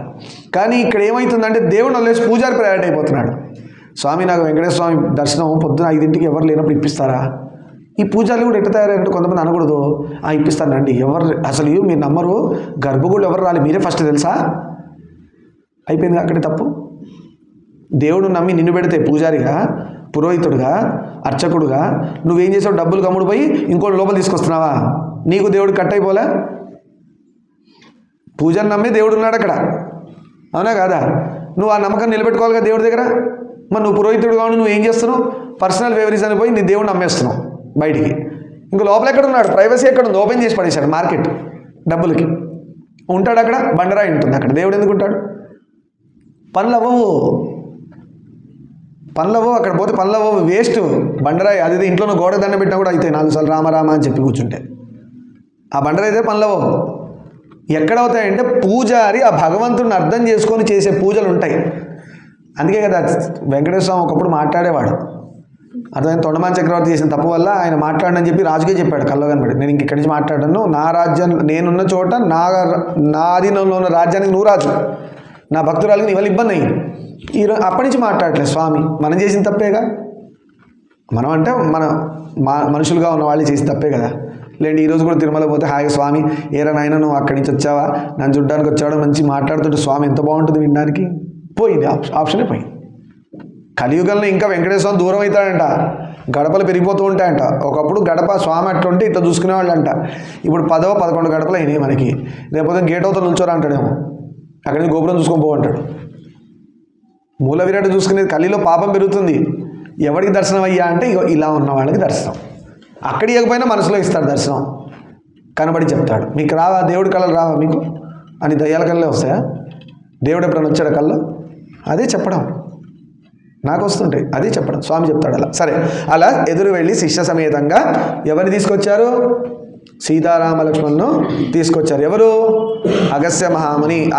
అతిథిని గౌరవించే సంప్రదాయం ఇది అని చెప్తుంది రామాయణం. నేను మొన్న కూడా చెప్పా, ఇంటికి చుట్టాలను పిలుస్తాం. పోనీ పిలిచిన వాళ్ళే వచ్చారనుకోండి, వాళ్ళు వచ్చే ముందు గేట్ దగ్గర ఉండి వెయిట్ చేసి లోపల తీసుకురావాలి. ఇది నేను కూడా నేర్చుకోవాలి. నేను ఎప్పుడు ట్యూషన్లోనే ఉంటాను పైన. వాళ్ళు వచ్చి కింద నుంచి కింద వెళ్ళిపోతాను. అంటే నేను ఏం చేయను, నా డ్యూటీ టైంలో వస్తారు. డ్యూటీ టైం కానప్పుడు కనీసం గేట్ దాకా వెళ్ళమంట. నేను వెళ్ళకపోతే మా పిల్లలనే పంపిస్తాను. అది సంస్కారం. అట్లీస్ట్ మన వాళ్ళు ఎవరన్నా, మనం పోలేము, పిల్లలనే పోవాలి. కనీసం మనమే పోవాలి ఫస్ట్, రూల్ అది. ఇది అని చెప్తే పిల్లలు పంపిస్తుంటారు ప్రతిసారి. మనం పోవాలి. ఇంటి పెద్ద యజమాని ఉన్నాడు, వాడు పోవాలి ఫస్ట్. అర్థమైందా? ఎందుకంటే మనం చుట్టాలని పంపించండి. విష్ణువు వచ్చాడింటికి విష్ణువుని పంపిస్తున్నాం. మళ్ళీ రండి స్వామి అని చెప్తాం కదా. విష్ణుమూర్తి వస్తే విష్ణుమూర్తి కోరువులు, మళ్ళీ చుట్టాల కోరువులా? మనకు ఆ ఫీలింగ్ పండట్లే కానీ మన ఏమంటాం, మనం చేసే ఏమని చెప్తాం, నాటకాలు చేస్తున్నాం మనం. ఆ ఫీలింగ్ పండింది అనుకో, నిజంగా ఉంటాం. నీకు ఆ ఫీలింగ్ విష్ణువు వచ్చినవాడని పండలేదు కాబట్టి నీకు మనం అన్ని నాటకాలే చేస్తున్నాం, యాక్టింగ్. నిజంగా ఏదో చాలా ప్రేమ ఉన్నవాళ్ళలాగా బయటికి ఒకటి లోపల ఒకటే గుర్తుపెట్టుకోండి. మెల్లమెల్లగా మనం అందరం, నేను కూడా తప్పదు ఒక్కొక్కసారి యాక్టింగ్ చేయాలా నా సిచ్యువేషన్ బట్టి. మనం అందరం ఎలాంటి మనసు డెవలప్ చేయాలంటే లోపల ఏది ఉందో అదే బయటికి రావాలి, బయట ఏది కనబడుతుందో అదే లోపల ఉండాలి. చాలా అలాంటి వాడిని దేవుడు చాలా ఇష్టపడతాడు. మలినం లేదు మనసులో, మాలిన్యం లేదు. నచ్చలేదు అని చెప్పండి. ఇంప్రెస్, అరే నేను కావాలని పడేయడానికి కోసం ఇట్లా మాట్లాడుతున్నాను అని చెప్పి పడేయండి. అర్థమవుతుందా? వాడి క్లారిటీ ఉంటుంది. ఓహో వీడు నాకు మస్కాయడానికి వచ్చాడా, ఎందుకు రాసావు? క్లియర్ అయితే ఉంది కదా, అవునా కదా? క్లియర్గా ఉన్నాం. వరే నిన్ను లోపల తిట్టుకున్నాను రా, నువ్వు నాకు పెళ్లి చేయలేదు కాబట్టి నేను తిట్టుకున్నా అని చెప్పండి, పర్లా. అందుకని లోపలంతా తిట్టుకొని అరే నువ్వు చాలా గ్రేట్ రా, ఇది రాంగ్. అలా చేయకండి. అలానే చేస్తున్నాం మనం. ఇవన్నీ డేంజర్. సరే, అగస్త్యుడు శ్రీరాముడికి దివ్య ధనస్సు, అక్షయ తూణీరాలు, దివ్యమైన ధనస్సు ఇచ్చాడు. దివ్యము అనడానికి మామూలు ధనస్సుకి ఏంటి తేడా? అది మంత్రశక్తి కలది, అర్థమైందా? తంత్రశక్తి కలది, యంత్రశక్తి కలది. అగస్త్యమాముని ఇచ్చాడంటే ఏంటి అర్థం? అది ఎవరైనా బాణం వేసి దానికి కొడితే ఆ బాణం దాన్ని తగలకుండా అది మాయమైపోతుంది, మళ్ళీ చేతిలోకి వస్తుంది. మామూలు ధనస్సులు కొడితే విరిగిపోతాయి బాణం తగలంగానే. చూసారు, యుద్ధాలు చేసుకున్నప్పుడు ధనస్సులకే కొడతాడు ఫస్ట్. వాడు బాణం వేయకుండా అవతల ధనస్సును కొడతారు ఫస్ట్. కొట్టంగా నెక్స్ట్ ఏం చేస్తారు? ఆ పైన ఉన్న జెండాను కొట్టేస్తారు. తర్వాత గుర్రాన్ని కొట్టేస్తారు, కాళ్ళ మీద గుర్రాన్ని కాళ్ళకు కొట్టేస్తారు. తర్వాత కిరీటాన్ని కొడతారు. కిరీటాన్ని కొడితే ఇక రాజు దిగి నెక్స్ట్ డే రావాల్సిందే యుద్ధానికి. వాడు ప్రాణభిక్ష పెడితే రామాయణంలో అదే అయింది కదా. ఇవాళ పోయి రేపు అలసిపోయామని పంపించాడు, 3 ఛాన్సులు ఇచ్చాడు, మారలే. అది 3 దాకా తెచ్చుకోకండి, అందుకే మారిపోవాలి తొందరగా. మనం తప్పు చేసేవి కూడా వీళ్ళని తొందరగా మార్చేసుకోవాలి. అగస్త్యుడు అలా శ్రీరాముడికి దివ్య ధనస్సు. అక్షయ అంటే చెప్పండి, మీరు చదివారు కదా తెలుగులో, క్షయం కానిది. తూణీరాలు అంటే బాణాలు, అంటే అమ్ముల పొది అంటారు. వెనక బాక్స్లో ఉంటుంది, రౌండ్ది, అగరబత్తి డబ్బాలా పెద్దది, అవునా? దానిలో ఎప్పుడు బాణాలు ఉంటుంటాయి. ఆ మామూలుగా తీసి ఇంట్లో తయారు చేసుకొచ్చుకుంటారు. 100, 50 ఎన్నో పెట్టుకొని వస్తారు బాణాలు. అవి అయిపోయినట్టే. అగస్త్యమాముని తపశ్శక్తితోని ఆయనకి ఏం చేశాడంటే రాముడికి ఒక డబ్బా ఇచ్చాడు, దానిలో ఎప్పుడు బాణాలు అయిపోవు. ఇలా అన్నప్పుడల్లా దానిలో ఒకటి వస్తూ ఉంటుంది. ఇలా అనగానే ఒక బాణం చేతుకుంటుంది, వేస్తాడు. మళ్ళీ ఇలా అంటాడు, ఇంకోటి ఉంటుంది. రాముడి స్పీడ్కి ఆయన ఇచ్చిన బాణాలకి మంచి మ్యాచింగ్. బండన భీముడార్తజన బాంధవుడు ఉజ్వల బాణ తూణకో దండ కళా ప్రచండ. ఎవరైనా యుద్ధాన్ని ఇలా గర్వంగా చెప్పుకుంటారా? ఎవరికి లేదు. రామదాస్ కంచెల గోపన్ అప్పుడే చెప్పాడు, ఏమని? మా రాముడు భుజాలు తాండవం చేస్తూనే అన్నాడు. భుజ తాండవ కీర్తికి రామమూర్తికి 2వ సాటి దైవమిక లేడు అని చెప్పేశాడు. రాముడు లాంటి దేవుడు లేడయా? నువ్వు కృష్ణుడు అని చెప్పి కృష్ణుడు వేరు, రాముడు వేరు అంటాడు. అంటే ఆ యుద్ధము రాక్షసులే ఇలా టెంప్ట్ చూస్తున్నారు, ఇలా బాణాలు వేస్తుంటారు రాముడిని. యుద్ధం జరిగేటప్పుడంట రాక్షసులు హనుమంతుల వారు సైన్యం ఉందిగా, వానర సైన్యం కొట్టుకుంటున్నారు. యుద్ధం 3వ అంకానికి చేరింది అంటారు. 3 అంటే ఇంకా లాస్ట్ ఫేజ్కి వచ్చింది, ఎవరో ఒకళ్ళే మిగులుతారు. ఇక ఆ కొట్టుకునే టైంలో ఎంత దారుణంగా కొట్టుకుంటారంటే రాముడు రావణాసుడు ఇలాగా ఎవరు కొట్టుకున్నారా అంటే వేరే కంపారిజన్ లేదు ఇక. ఈ చంద్రుడు ఇలా ఉన్నాడు అని చెప్పడానికి ఏదో వెతుకుతారు, సముద్రంలో తెల్లని నురుగులాగానో చంద్రుడు తెల్లగా అంటే చెప్పడానికి ఏవో చాలా ఉంటాయి. రాముడిలాగా యుద్ధం చేసేవాడు ఎవడు లేడు, రాముడే. రావణాసుడిలాగా రాముడితో యుద్ధం చేసేవాడు ఎవడున్నాడో లేడు, రావణాసురుడే. కంపారిజన్కి లేకుండా పోయింది. కవులు అందుకనే రాముడు రావణాసుడు యుద్ధంలో కంపారిజన్ ఎవరితో చేయడు. రావణాసుడు యుద్ధం ఎలా జరిగిందంటే రామరావణ యుద్ధంలానే జరిగిందంటారు. వాళ్ళకి వాళ్ళనే కంపారిజన్ ఇస్తారు. ఎలా అయితే శివుడి నాన్న ఎవరంటే శివుడు, శివుడి తాత ఎవరంటే శివుడే, శివుడి ముత్తాత ఎవరంటే శివుడే, ఆయన తాత ఎవరంటే శివుడే. శివుడు కళ్యాణం చేస్తే ఇట్లే చెప్తారు. అర్థమైందా? ప్రవర అంటారు. మీరు ఇంటికి వెళ్ళాక ఇది కూడా ఒకటి గుర్తుపెట్టుకోండి. ప్రవర అంటే మీ ఋషులను గుర్తుపెట్టుకోవాలి మీరు. మాది పరాశర, వశిష్ఠా శక్తి పరాశర. అర్థమైందా? మాది అలా మీరు గుర్తుపెట్టుకోవాలి. వశిష్ఠ శక్తి పరాశర అలా వస్తుంది. అలా మీ గుళ్ళు కౌండిన్య, దాని పైన ఎవరు ఉన్నారు? నా గోత్రం పరాశర, దాని ముందు శక్తి, దాని ముందు వశిష్ఠ. మీకు అలా ఉంటారు కౌండిన్య పైన ఎవరు? గూగుల్లో వెతుకులు దొరుకుతాయి, మనం ఏవో వెతుకుతాం. ఇవి వెతకాల, అది బై హార్ట్ చేయండి, అది తలుచుకోవాలి. మొన్న కూడా అనుకున్నాక ఇంటి పేరు రాస్తే ఏమవుతుంది? బూడిద వస్తుంది, ఏం రాదు. పరాశర స్కార్. ఋషి సంతోషపడతాడు. మన పితృదేవతలు కదా వాళ్ళందరూ. మనమందరం వాళ్ళ నుంచి వచ్చాం. బొడ్డు ప్రేగు ఉంటుంది కదా, బొడ్డు ప్రేగు అంటారు కదా, అది అక్కడికి కనెక్ట్ అవుతుంది అందరికీ. ఇవాళ ఒక వీడియో చూసాను, నేను షాక్ అయిపోయా. మనం ఎంతసేపు బ్రెయిన్ అంటాం కదా, బ్రెయిన్ కాదు, అంబలికల్ కార్డే మెయిన్ అన్నిటికీ. బ్రహ్మ విష్ణు కమలం, నాభి కమలం నుంచే కదా వచ్చాడు బ్రహ్మ. అంటే పుట్టుక కారణం ఎక్కడుంది? ఇక్కడే ఉంది, బెలి బటన్. సృష్టి మొత్తం ఎక్కడుంది అంటే ఇక్కడి నుంచి స్టార్ట్ అయిందని చెప్తున్నారు. మనం ఏదో ఆలోచిస్తాం, బ్రెయిన్, హార్ట్, ఇంకేదో చెప్తారు. Umbilical card is the main centre అంట అన్నిటికీ. సృష్టి మొత్తం అక్కడే ఉందంట. దాని వెనకాల ఒక చక్రం ఉంది మరి స్పైన్లో. ఆ చక్రాలను తర్వాత మాట్లాడతాం. సరే, ఇది కదా టాపిక్ అటు వెళ్తే అటు వెళ్ళిపోతుంది. సరే, అలా దివ్య ధనస్సు, అక్షయ తూణీరాలు ఇచ్చాడు, అమోఘమైన ఖడ్గాన్ని కూడా ఇచ్చారు. చూడండి, ఇదే అగస్త్య మహాముని రావణాసుడు ఎన్ని బాణాలు వేసినా చావకపోతే ఈ అక్షయ తూణీరాలతోనే, ఈ దివ్యమైన ధనస్సుతోనే, ఈ దివ్యమైన ఖడ్గం వాడినా కూడా రావణాసుడు చావలేదు. ఇప్పుడు మీకు అర్థమైన గురుశక్తి ఏంటో చెప్తాను. గురువుగారు ఇచ్చారు కదా, నేను ఇంకా గొప్పవాడిని, నేను చంపేయగలను, గురువుగారు అవసరం లేదులే అనే ఆలోచన రాకుండా ఎగ్జాంపుల్ చెప్తున్నా. గురువుగారు ఎంత ఇచ్చినా గురువు యొక్క బ్లెస్సింగ్స్ లేకపోతే ఆయన ఇచ్చినవి కూడా మీకు పనిచేయవు. లాస్ట్కి అగస్త్య మాముని వస్తాడు మళ్ళీ, ఎందుకంటే బిడ్డ కష్టపడుతున్నాడు. ఎవరు? రాములవారు శిష్యుడు కదా. రాములవారు శిష్యుడు అయ్యాడు, మరి అగస్త్య మాముని రాముడు వస్తే లేచెళ్ళి ఎందుకు తీసుకొస్తున్నాడు? రాముడు శిష్యుడు, అభ్యాగతి విష్ణువుతో సమానం కదా, అది ఈయన ధర్మం. యుద్ధంలో రాముడు శిష్యుడు అయ్యాడు, బిడ్డ ఎంత చేసినా కూడా చావట్లే అవతల. ధర్మం నిలబెట్టడం కోసం మనిషిగా విష్ణువు పుట్టి రామావతారంలో వచ్చి అంత కష్టపడుతున్నాడు, ఎవరు సహాయం చేయకపోతే ఎట్లా అని ఉండలేకపోయాడు పాపం అగస్త్యమామని. పరుగున ఆకాశంలో ఇలా వచ్చేసాడు. వచ్చి పైనుంచి చెప్పాడు రాముల వారికి, యుద్ధం టైంలో జరుగుతుంది, రామ ఆదిత్య హృదయం చదివి బాణం వేయి చచ్చిపోతాడు వాడు అని చెప్పాడు. ఫ్యూచర్ తెలీదా వాళ్ళకి? ఎంబడి రాముల వారు అక్కడ ఆదిత్య హృదయం అనుష్ఠానం చేశారు 8.5 minutesలో చదివేశారు. చదివి తతో యుద్ధ పరిశ్రాంతం సమరే చింతయాసి అవన్నీ నేర్పిస్తాం మీకు ముందు. ఆదిత్య హృదయం చదివారనుకోండి, మీ జీవితంలో శత్రువు ఉండడు. అంటే చస్తాడని కాదు, వాడి మీ మిత్రుడు అయిపోతాడు. లేదు వాడు మారలేదా, వాడు చచ్చాడు. ఇక మనం ఏం చేయలేం, మన చేతిలో ఏం లేదు. మనకి మిత్రుడు అయ్యే అవకాశం వాడికి దేవుడు ఇస్తాడు, మనది ఏముండదు. మన ఆదిత్య హృదయం చదువుకుంటూ పోవాలి, వాడు మన మిత్రుడు అవ్వాలా. అవ్వలేదనుకో వాడు చచ్చాడు అని అర్థం, రావణాసులాగా వాడు. ఇక అందుకు చేయండి, అర్థమైందా? ఆదిత్య హృదయం చదివి బాణం వేస్తాడు, పుట్టుకుమని చచ్చిపోతాడు. అప్పటివరకు ఎన్నెన్నో వేశాడు, చావలేవాడు రావణాసుడు. గురువు చూడలేక, అది ఇప్పుడు ఇచ్చాడు కదా గురువు గారు, మరి పని చేయాలిగా. గురువు బ్లెస్సింగ్ అక్కడ ఆదిత్య హృదయ రూపంలో వచ్చింది రాముల వారికి. ఇందాడి నుంచి అక్కడి నుంచి తీసి బాణం వేసేవాడు చావలేదు. ఇప్పుడేంటి గురువుగారు చెప్పగానే ఆదిత్య హృదయం బాణం వేసేవాడు పుట్టుకుమని చచ్చిపోయేయండి.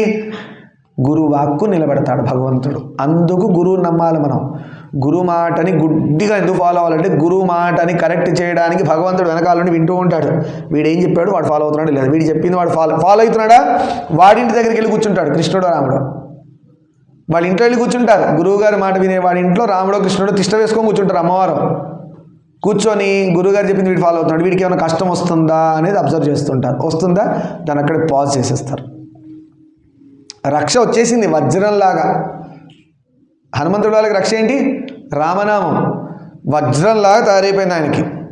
ఆయన మీద రామబాణం వేసినా కూడా పనిచేయదు, సాక్షాత్ రాముడు బాణం వేసినా కూడా పనిచేయదు.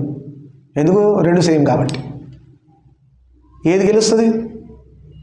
ఏది గెలవదు. రామనామము రామబాణము రెండు సమానం. ఎంత కొట్టినా వజ్రం కొట్టుకుంటే ఏమవ్వదు, రెండు అలానే ఉంటాయి. అర్థమైందా? అలా మనం తయారవ్వాలి. మన అదే ఆ గురువులు అలా ప్రొటెక్షన్ వేసుకుంటా ఇందా చెప్పుకుంటూ సరే దానిలోనే మాట్లాడుతున్నాం. అమోఘమైన ఖడ్గాన్ని బహుకరించాడు, జయం కలుగుతుందని ఆశీర్వదించారు. అది వచ్చింది ఆశీర్వదించి దాన్ని చెప్పుకుంటున్నావా? రామా నీకు జయం ఇక్కడ అన్నాడు, ఇది అక్కడ ఫలించింది యుద్ధంలో. ఇప్పుడు ఏ కాండంలో ఉన్నాం మనం? ఏ కాండ చెప్పండి? ఇది అరణ్యకాండ వచ్చేసామా? అరణ్యకాండంలో ఉన్నది యుద్ధకాండలో ఫలించింది. చూడండి, గురువు అంతా ఆలోచిస్తాడు ముందుగా. మనం మా గురుగారికి ఏం తెలుసు, ఆయన ఇంకా అవుట్డేటెడ్ రా, అప్పటి మాటలు మాట్లాడుతున్నాడు, 1983-80లో మాట్లాడుతున్నాడు, ఇప్పుడంతా టెక్నాలజీ అది ఇది అంటాడు. ఎవరైనా నువ్వు ఎంత టెక్నాలజీ అయినా మనిషి, నీలో ఉన్నది ప్రాణమే, దానికి వచ్చే కష్టాలు గురువుగారికి తెలుసు. నువ్వు ఎంత టెక్నాలజీ వాడినా కూడా ఫోన్ చేతిలో పెట్టుకొని టెక్నాలజీ ఫోనే పేలింది అనుకో, చస్తావరా అని చెప్తాడు. దాని టెక్నాలజీతో ఏం సంబంధం? ఎవరైనా ఫోన్ చేతిలో జోబులు పెట్టుకున్నాడు, ఫోన్ పేలి చస్తావరా అని గురువుగారు చెప్పారనుకో, నాకు చాలా టెక్నాలజీ తెలుసు, నాకు అర్జెంట్ ఏం తెలిసినా నువ్వు ఫోన్లో పాకెట్లో ఉన్నప్పుడు పేలి చస్తావని చెప్పేశాడు. ఫ్యూచర్ గురువుకి టెక్నాలజీతో సంబంధం, అది ఇంకా హై టెక్నాలజీ. అది ఈ దిక్కుమాల టెక్నాలజీ అంతా ఈ ఎర్త్ మీద ఉన్నవే, అవి యూనివర్స్ మొత్తం స్ప్రెడ్ అయిన టెక్నాలజీ. అది దాని ముందు ఇవన్నీ ఏమి నిలబడతాయి? ఇవన్నీ దానిలోవే. మన మందబుద్ధి ఎలా ఉంటుందంటే, గురువుగారికి ఏం తెలుసులే, గురువుగారు ఇంకా అప్పటి తెల్ల జుట్టు వచ్చేసింది గురువుగారికి, ముసలోడు అయిపోయాడు, ఆయనకి ఏం తెలుసులే అంటారు. ఆయనకి ఏం తెలవాలి? అన్నీ తెలుసు కాబట్టి ఆయన పండింది జుట్టు, మా గురువుగారు వాళ్ళందరిలాగా. అలా సరే, కష్టాలతో కూడిన వనవాసానికి సీత కోరి రావడం సాహసంని అభినందించారు. సీతమ్మ కోరి వాళ్ళు చాలా తక్కువ మంది ఉంటారు ఆడవాళ్ళ. హస్బెండ్కి వచ్చిన కష్టం నా కష్టం అని తీసుకొని వచ్చే వాళ్ళందరూ సీతమ్మలే. అలా హస్బెండ్కి వచ్చిన కష్టం నా కష్టం అనుకొని హస్బెండ్తో పాటు ఉంటారు. నేను మంచిగా నీకు ఇలానే కావాలి, నీకు ఇట్టనే కావాలి అనే ఆడది కాదు. వాళ్ళు మనం ఏమంటాం? వీళ్ళని స్త్రీని, పుణ్యస్త్రీలు ఏమంటారు? పతివ్రతలు అంటారు. ఆ పతివ్రతల లిస్టులోనే వస్తారు. సీతమ్మ వారు ఒకటే. స్పెషల్గా సీతమ్మకి దండం పెట్టకలి, వీళ్ళకి పెట్టినా సీతమ్మకి పెట్టినట్టే. అర్థమైందా? అలా సతీ అనసూయ వీళ్ళందరూ ఉన్నారు కదా. అలా సరే, సీత కోరి రావడం చాలా గొప్పది. ఎందుకంటే సీతమ్మకి రావాలని రూల్ ఉందా? హాయిగా రాజ్యంలో ఉండొచ్చు. మీరు వెళ్ళిరండి 14 సంవత్సరాలు అనొచ్చు. రాముడు కూడా రావాల్సిందే అనలేడు. అర్థమైందా? కానీ వచ్చింది. మా ఆయనకి నేనే కదా అంతా, ఆయన కష్టాల్లో ఉండగా నేను సుఖాల్లో ఎలా ఉంటా? ఇది రావాలి పిల్లలు. ఇది ఎందుకు చెప్తున్నా అంటే, పొద్దున మీ హస్బెండ్కి ఏమైనా నాకెందుకు లేదు, మా ఇంటికి వెళ్ళి కూర్చుంటాను, ఆయన జ్వరం తగ్గాక ఇంటికి వస్తాను అనొద్దు. హస్బెండ్ ఒంట్లో బాగాలేదంటే మీరు ఉండి సేవ చేయాలి. అలానే మీకు ఒంట్లో బాగాలేకపోతే ఆయన ఉండి చేయాలి. అంతేకాని నీకు ఒంట్లో బాగాలేదు మీ అమ్మ వంటికి పో అని చూసేవాళ్ళని చాలామంది విన్నా నేను. భార్యకు ఒంట్లో బాగాలేకపోతే మీ అమ్మ వంటికి వెళ్ళవే, తగ్గాక రా అంటాడు. నువ్వేం చేస్తావు? గాడిదలా అక్కడికి తిరుగుతావా? నీ భార్యకు నువ్వు చేసుకోవాలి కదా. ఒంట్లో బాగాలేకపోతే మీ అమ్మ వంటికి ఎందుకు పోవన్నా నువ్వు? అంటే నొప్పి ఉంటేనే అమ్మ వంటికి పో, బాగున్నప్పుడు నువ్వు పో అనమను, ఈయన చేసుకోమని చూద్దాం. అంటే ఆవిడ మెషిన్ ఏమన్నా, ఇంట్లో పనిచేసే మెషినా?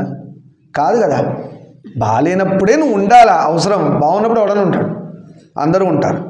సరే, అలా అన్నారు. ఆమెకు గల భర్తృప్రేమను మెచ్చుకున్నారు. అబ్బా నీకు ఎంత ఇష్టం అమ్మా మీ ఆయనంటే. ఏం భక్తి అది? పతిభక్తి. పతిభక్తి అర్థమైందా? ప్రత్యక్ష దైవం వాళ్ళందరూ, అందుకే వీరనారులు అంటారు.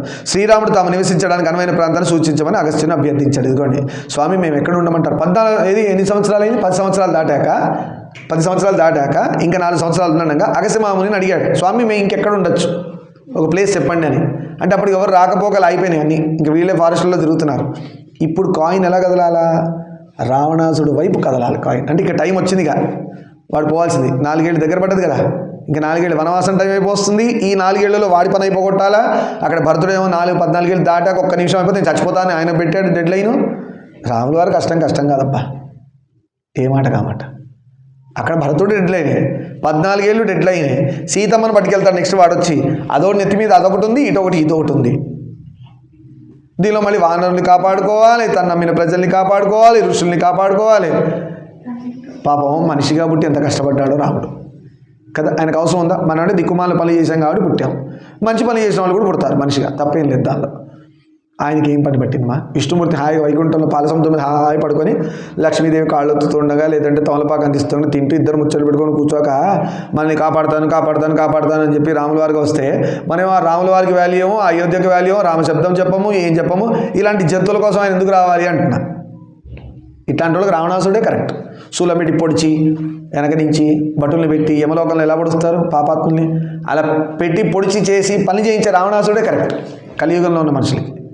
రామ అనట్లేదు కదా, మరి ఎంత బుద్ధి చెప్పినా కూడా, అవునా కదా? అందుకోసం రామ అనాలి మనం, అలా అవ్వకూడదని.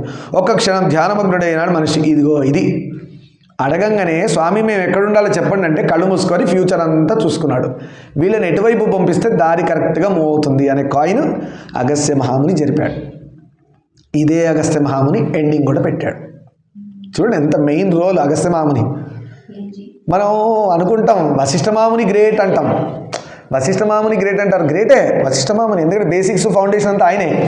తర్వాత ఇంటర్మీడియట్ రాగానే విశ్వామిత్రుడు అందుకున్నాడు, పీజీ రాగానే అగస్త్య మహాముని అందుకున్నాడు రాముల వారికి. పిహెచ్డి వచ్చేసింది రావణాసురుడు చంపంగానే, ఎక్స్పర్ట్ అయిపోయాడు కదా, డాక్టరేట్ డిగ్రీ లాగా. చూడండి గురువులు ఎలా అందుకున్నారు. ఇప్పుడు ఏ గురువు గ్రేట్ అంటారు చెప్పండి? ఎవరిని అనలేము. ఈయన గ్రేట్ అందామంటే ఆయన లేకపోతే ఈయన లేడుగా. ఇంటర్మీడియట్ చదువుకుని డిగ్రీ పాస్ అవుతావా? పోనీ 10th పాస్ అవ్వకుండా ఇంటర్కి వస్తావా? పోనీ ఆయన గ్రేట్ అందామంటే అక్కడే అయిపోయేవాడు కదా, ఇది వచ్చేది కాదు కదా. గురువులే, ముగ్గురు ఇంపార్టెంట్. ఆయన జీవితంలో గురువుల పార్ట్ ఎంత ఉందో రాముల వారి జీవితంలో. గురు శబ్దానికి కాళ్ళొత్తాడు విశ్వామిత్రుడికి. సాక్షాత్ విష్ణువు రాముడుగా వచ్చి కాళ్ళొత్తాడు విశ్వామిత్రుడికి. విశ్వామిత్రుడు ఎవరు? క్షత్రియుడు. క్షత్రియుడికి కాలొత్తాడు. కానీ అప్పుడు క్షత్రియుడు ధర్మంలో ఉన్నాడు, విశ్వామిత్రుడు లేడు, బ్రహ్మత్వంలో ఉన్నాడు. బ్రాహ్మణత్వం వచ్చేసింది ఆయనకి. బ్రాహ్మణ క్షత్రియ వైశ్య శూద్ర ఉంది కదా, ఈ క్షత్రియుల్లోంచి బ్రహ్మణత్వంలోకి వెళ్ళిపోయాడు విశ్వామిత్రుడు. తపస్సు చేసి ఋషి అయిపోయాడు, బ్రహ్మర్షి అయిపోయాడు. అర్థమైందా? రావణాసుడు ఏం చేశాడు? బ్రాహ్మణుడిగా బ్రహ్మణత్వం నుంచి దిగాడు, క్షత్రియుడికి వచ్చాడు, కిందకి వచ్చాడు, అందుకని పోయాడు. ఒకసారి దిగితే దిగడమే ఇంకా. అందుకనే ఆ లెవెల్లోంచి దిగద్దంటారు. ఇప్పుడు మేము బ్రాహ్మణత్వం అంటున్నాం, మాలో రాక్షస లక్షణాలు ఉన్నాయనుకోండి, బ్రాహ్మణత్వం ఎందుకు అవుతుంది? అది బ్రాహ్మణత్వం అంటే ఏంటి? దయ, దాక్షిణ్యము, శాంతి. దయదాక్షిణ్యాలు ఉండాలా, శాంతి ఉండాలా, సత్యం పలకాల, ఇతరుల మేలు కోరాలా, ఇలాంటి మంచి లక్షణాలు ఉంటే బ్రాహ్మణుడు అంటారు. ఎవడు కాదు బ్రాహ్మణుడు, చెప్పుకుంటున్నారు అంతే. నిర్మమాట బ్రాహ్మడే లేడని చెప్పాలి, అవునా కదా? ఉన్నాయి ఈ లక్షణాలు. వాడు నన్ను అంటాడా, వాడికి ఇట్లే కావాలంటాడు. అయిపోయింది బ్రాహ్మణత్వం. నువ్వు రివెంజ్ అడుగుతున్నావుగా, నాకు ఇలా చేసినందుకు నువ్వు ఇలా అయిపోవాలన్నావంటే పోయింది బ్రాహ్మణత్వం. లేదు, భగవంతుడు క్లియర్గా రాశాడు. గరుడ పురాణం చదవండి, బ్రాహ్మణుడికి ఉన్న లక్షణాలు ఇలా ఉండాలి. నేను దెబ్బ కొట్టినావు నోరు మూసుకో, నేను చూసుకుంటా అంటున్నాడు బ్రాహ్మణుడిని. నోరు మూసుకోవాలి అంతే, దెబ్బ కొట్టినా కూడా. ఇది బ్రాహ్మణుడికి పెట్టిన రూల్స్ కాదు, బ్రాహ్మణుడిగా అందరినీ మారమంటున్నాడు. బ్రాహ్మణుడు అంటే యజ్ఞోపేతం చేసుకొని చిక్కపెట్టుకొని కాదు, దేవుడి గురించి వెతికేవాడు బ్రాహ్మణుడు. అలా మారమంటున్నాడు దేవుడు. అందరికీ ఛాన్స్ ఉంది బ్రాహ్మణుడిగా మారడానికి. అంటే మంత్రాలు చెప్పినవాడు బ్రాహ్మణుడు, ఇంకేదో తద్దినాలు పెడితే బ్రాహ్మణుడు, అట్లా కాదు. అర్థమైందా? సరే, ఒక్క క్షణం ధ్యానమగ్నయ్యాడు మహర్షి, ఆలోచించాడు. తర్వాత శ్రీరాముడితో అంటున్నారు అగస్త్యమాముని, ఇక్కడికి 2 యోజనాల దూరంలో పంచవటి అనే ప్రదేశం ఉంది. ఇక్కడే శూర్పణఖ తిరిగే ప్లేస్ పంచవటి అనే ప్రదేశం ఉంది. అక్కడ ఫలాలకు కానీ జలానికి కానీ కొదవలేదు. అక్కడ మంచి ఫుడ్, వాటర్ ఉంటుంది. మీకు డౌట్ రావచ్చు, అగస్త్యమాముని సాడిస్టా, చూసి రాక్షసులు ఉన్న చోటు పంపించారు అని. అలా అనకూడదు. వాళ్ళు ఏ వచ్చినా కూడా దైవ కార్యానికి సపోర్ట్ చేశారు. రాముడికి ఇంకా పేరు వచ్చింది రావణాసురుడు చంపినందుకు, అంతేగాని రావణాసుడికి లాస్ అయితే అవ్వలేదుగా. ఏమా ఫలాలకు జలానికి కొదవలేదు చెప్తున్నాడు చూడు స్వామి. గోదావరి నదీ తీరం మన వైపు వచ్చారు. ఇక అటు దిగుతూ నార్త్ నుంచి మన వైపుకి వస్తున్నారు ఇటు. అర్థమైందా? గోదావరి నదీ తీరం, ఇక్కడ చెట్లకు కానీ పళ్ళకు కానీ ఫలాలకు కానీ కొదవలేదు. అంటే తిండి బాగా పుష్కలంగా దొరుకుతుంది. ఆయన ఆ ప్రాంతంలో జనసంచారం ఉండదు. అంటే ఏంటి? ఇక్కడ 2 అర్థాలు ఉన్నాయి. ఒకటి ఋషులు ఉండే ప్రాంతం, రెండోది రాక్షసులు ఉండే ప్రాంతం. అక్కడ మనుషులు రారిగా. ఋషుల దగ్గరికి వెళ్తే అగస్త్యమాముని హుమ్ అన్నట్టు అంటే బూడిదవుతాడు. వాడు ఎన్ని జన్మలైనా కూడా మళ్ళీ భగీరథుడు రావాల్సిందే. ఆ బూడిద కుప్పల నుంచి గంగని తీసుకుపోవాలి. అది కుదురుతుందా? అందరైతే భగీరథులు కాదు కదా. రామవంశంలో అంటే ఉన్నారు, వాళ్ళ తాతగారు భగీరథుడు. మనకందరూ ఉండరు కదా అట్లా. అలా చెప్పారు. ప్రశాంతంగా ఉంటుందని తెలిపాడు. అగస్త్యుడి దగ్గర సెలవు తీసుకొని పంచవటికి ప్రయాణమయ్యారు. సీతారామ లక్ష్మణుల వాళ్ళకి టైం ఇద్దాం, పాప నడవాలి కదా పంచవటి వరకు అని చెప్పుకుంటూ రేపటి రోజున మళ్ళీ డిస్కస్ చేద్దాం. సర్వం శ్రీ మామేశ్వర పాదారవిందార్పణమస్తు. లోకాన్ సమస్తాన్ సుఖినో భవంతు. శాంతి శాంతి శాంతి.